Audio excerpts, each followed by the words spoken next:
నేను బాధపడనయ్యా, నీ వైపు చూసుకుంటా వెళ్ళిపోతానయ్యా అని ఒక చిన్న ప్రార్థన.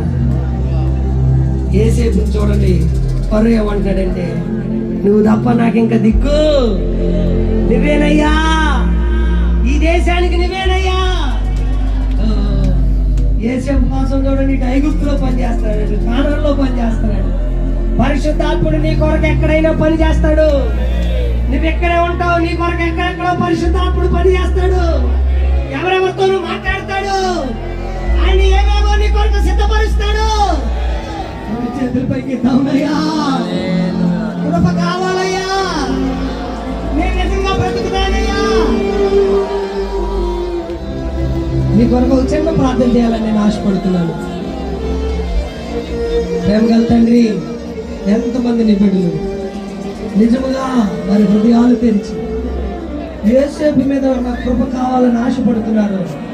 ఇప్పుడే ఆ కృప వారి మీదకి పంపబడును గాక, పరలోకము నుండి దిగి వచ్చును గాక, ఆ కృప వారిని ఆవరించును గాక. యేసేపు జీవితంలో జరిగిన అద్భుతాలు జరుగును గాక, యేసేపు జీవితంలో జరిగిన మహత్కార్యాలు జరుగును గాక. యేసేపును కాపాడుకుంటూ వచ్చిన దేవారిని మీరు కాపాడుకుంటూ వచ్చుదురు గాక.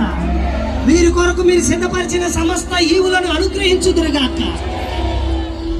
మీ సేవను బలపరచండి, నాయకులను బలపరచండి, నాన్నగారిని బలపరచండి, కుమారుని బలపరచండి, అల్లుని బలపరచండి, సేవకులను బలపరచండి, సంఘాలను బలపరచండి. ఈ రాత్రి నీ సన్నిధిలో నిలిచిన బిడ్డలందరూ మీరు బలపరచుదురుగాక.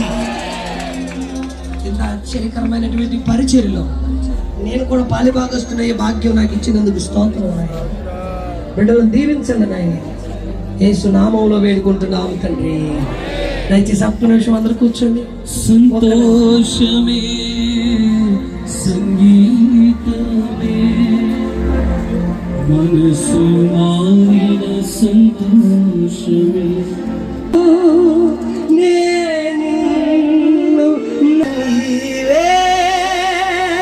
నిజమైన దేవుడవు, నేను నమ్ముకుంటేనే నీ సువార్త ప్రకటించెదా.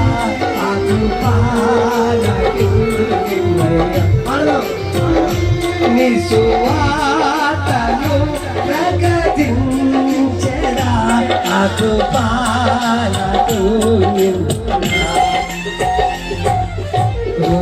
కృతజ్ఞతతో